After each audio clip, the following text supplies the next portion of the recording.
So apparently Genesius Wolf made a response video to my The Problem with God, and a lot of people are talking about it. So let's go give it a look and see what he has to say.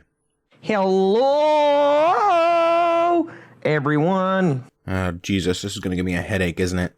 So anyways, look, I like Cothrix, but he's a big old blue scaly vagina that ain't never put enough study in the Bible. He's a big old blue scaly vagina. Very spacious.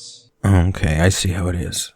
If I wanted to engage in a debate with somebody, they would totally dismiss what I have to say because they think that because I'm religious, I stretch the truth.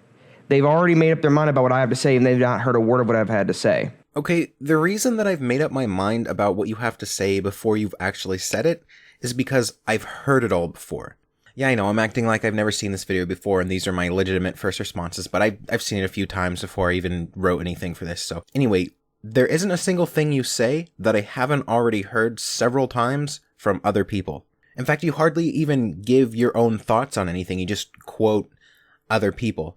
These are all things that I've heard before, and they're all things that I took into consideration while making that The Problem with God video in the first place. And okay, I'll admit it's a personal flaw of mine to sigh and roll my eyes when a religious person starts defending their religion, but you know what's not helping? The fact that you have a fucking cross on your chest as part of your character design. You are so indoctrinated that you have branded your persona with the symbol of your religion. That lets me know right away that there is no room for debate with you, because if you were even to consider that your ideology has problems, it would destroy your brand. I got a question. How much study have you put into theology?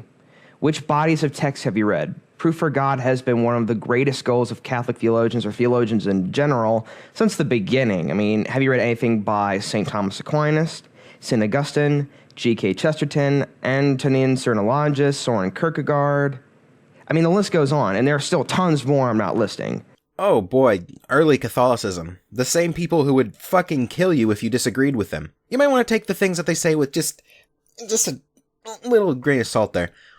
And it's funny that you mentioned Thomas Aquinas specifically, because I actually did a project about him in college. You don't get into it into this video, but I will, just to give the audience an example of the kind of things we're talking about here. One of Aquinas' arguments basically boils down to that there is a hierarchy of things. Basically, insects are small and insignificant, but then there are animals like dogs that are greater than insects, and even greater than that is man. So there must be an apex to this hierarchy, which is God.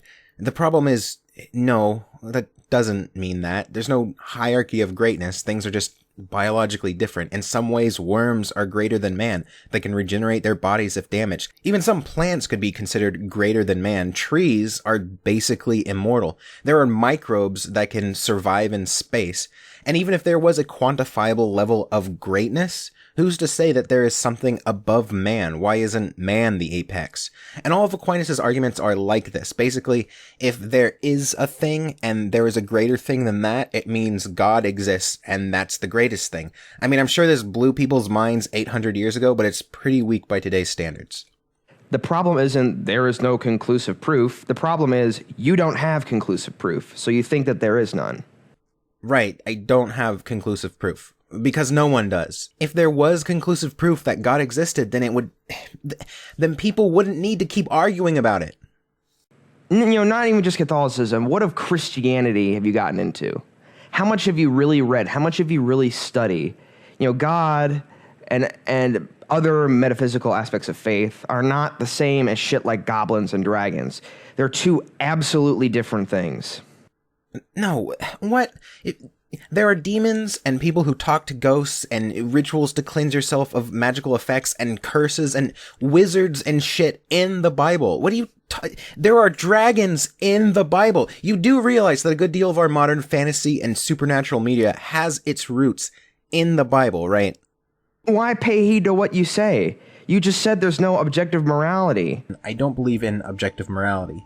Meaning that I don't believe in absolute good or evil. What I can prove is that the God of the Bible is evil. I don't believe in objective morality. I don't believe in objective morality. How are you right then? Oh, nice editing there. Okay, this legitimately irritates me. You edited out the part of the video where I specifically address what I mean by God is evil, even though I don't believe in an objective evil. And even if you fell asleep on the keyboard and did that by accident, it doesn't take a genius to figure out that you can judge something by their own standards without actually believing in those standards. Dude, yes, you can prove God is real. I'm going to stop repeating myself. I've already explained that a little bit earlier. Okay, if you can prove that God actually exists, you really need to come forward with that information. You know, the world would probably greatly benefit from answering this question that has plagued man since the beginning of man. I mean, it is pretty selfish to keep it to yourself, though, you know, honestly, you should probably sell it. You'd probably make a lot of money. Catholics doesn't really know the Bible very well. He makes like the assertion that God is evil based on like 4 stories from the Old Testament, and he reads them totally out of context. I mean, he doesn't even make an attempt to understand them in the correct context either. So I'm going to try and make this part of the video a little concise. I'm going to let Bishop Robert Barron preface what I'm about to say first. Now, when I come up against this sort of biblical literalism. Okay, as fun as it would be to watch this priest flounder around for 5 minutes trying to explain why you shouldn't take the Bible literally without actually saying that exact thing because he knows it would offend most of his audience, I'm going to spare my audience that. So, what do you have for us, Genesius? What am I taking out of context? Okay, so I'm going to make this really quick. Let's start with Adam and Eve. He says that, no loving God will kick out Adam and Eve. Okay. I mean, the point of this part of the book is basically to say that, we as humans were in this beautiful state of bliss, or our Eden, but then there was a point in time in our history where we realized the difference or discovered the difference between good and evil, and then once that happened, we were removed from the state of bliss. They say ignorance is bliss. Humans were no longer ignorant. We now knew, and now we lost ourselves from this Eden. And that's why we've tried to choose good throughout our existence, or at least most of us have tried to choose, what is morally right. That way we can return to the state of peace, the state of Eden. And then you have the story of Noah, where, again, point missed. He said, God is evil for just murdering all these people. Yeah, not the point of the story at all. God didn't actually do this. There was no actual real flood. It's all metaphoric. The entire point of the story, it'd be better to be destroyed than to have a world totally separated from God's love. Or at least that's how I've come to understand it. Okay, then he gives the story of the plagues. Okay, then he totally misses the point of the plagues. The point is not that God loves the Jews enough but is evil towards the Egyptians, so he brings pain and suffering upon them. No.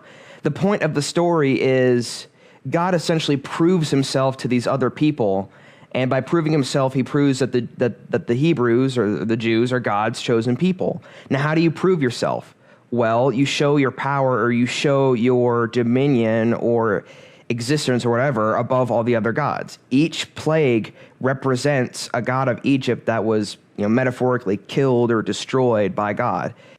Okay, now there's a reason why I chose those 3 stories. And someone so enlightened in the context of the Bible must know that those are part of the Torah, right? You must know that the context of those stories is that it's supposed to be the literal and actual history of the earth and God's people. It's the foundation of all Abrahamic religions. Though it's kind of good that you understand that these things can't actually happen and that you have to interpret them in a way that they aren't meant to be interpreted in order for the Bible to make sense at all, because that's the first sign that something might just be awry. And regardless of all that, it doesn't matter if those stories actually happen or not, because my point still remains. These stories describe the God of the Bible's nature. Unless, of course, the writer of these books had no idea about God's nature and got it all wrong. Which makes me wonder why you would see any of it as legitimate in the first place. I mean, either he's right and God is an asshole, or he's wrong and the Bible is bullshit. What other option is there? What else you got for me? And then he goes on for Job. This kind of brings up a point. People, well-known people who have said that, if they're suffering in this world, like cancer of children and war and disease, then, why would God allow this? And if God did allow this, why would I want to follow God?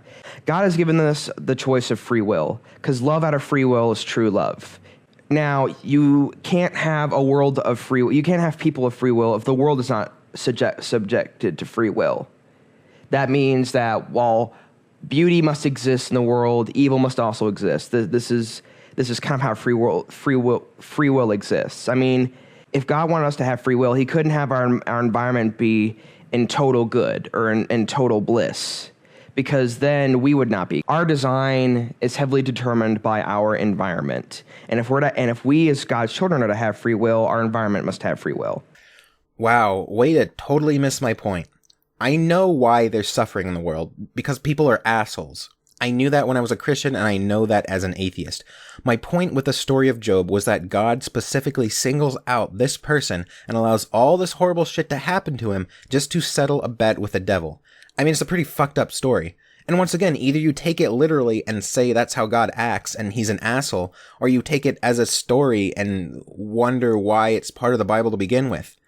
Also, the story of Job isn't about free will. I don't know where you're getting that. The moral of Job is actually pretty pessimistic. Basically, at the end of it, Job asks God why all this happened to him, and God gives a long-winded speech about how he knows everything and Job knows nothing, and that basically horrible shit is going to happen to you, and it's beyond your control or understanding, so you just have to suffer through it. I mean, I guess at least it's honest.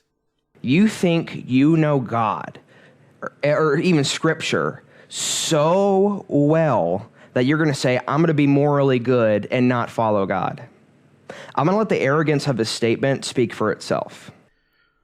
The thing is, that applies more to you than it does to me. You presume to know God so well that you trust that everything will turn out great and according to plan, and it's all going to be good in the end. And all the genocide and destruction in the Bible is perfectly fine because it's all according to plan and the ends justify the means. What I'm saying is that I don't understand God, but I can see all the horrible shit supposedly caused by him, one might even say, the problem with God, and I choose not to trust him. You asked me several times in the video, how much do I actually know about the Bible? Well, let me tell you. I was born to a Christian family. I went to church throughout my childhood and was taught Christian values and the Bible at home as well. In middle school, I started going to a Christian private school, and that continued all the way through high school. And that school had not only required Bible study classes, but also had required church services during school hours once a week. During that time, I was also active in church youth group and did missionary work. And then later in life in the army, we had mandatory Islam study things, which I know isn't Christianity, but it's still an Abrahamic religion. It still gives me a perspective of religion as a whole. And then afterward, I took religion classes in college. In fact, I was a Christian until just a few years ago. It was actually my research into the Bible that led me away from Christianity. On top of all of that, I'm quite a bit older than you, and I've spent a lot of time during those years arguing both as an atheist and as a Christian. So to answer your question, how much do I know about the Bible? Well, probably more than you.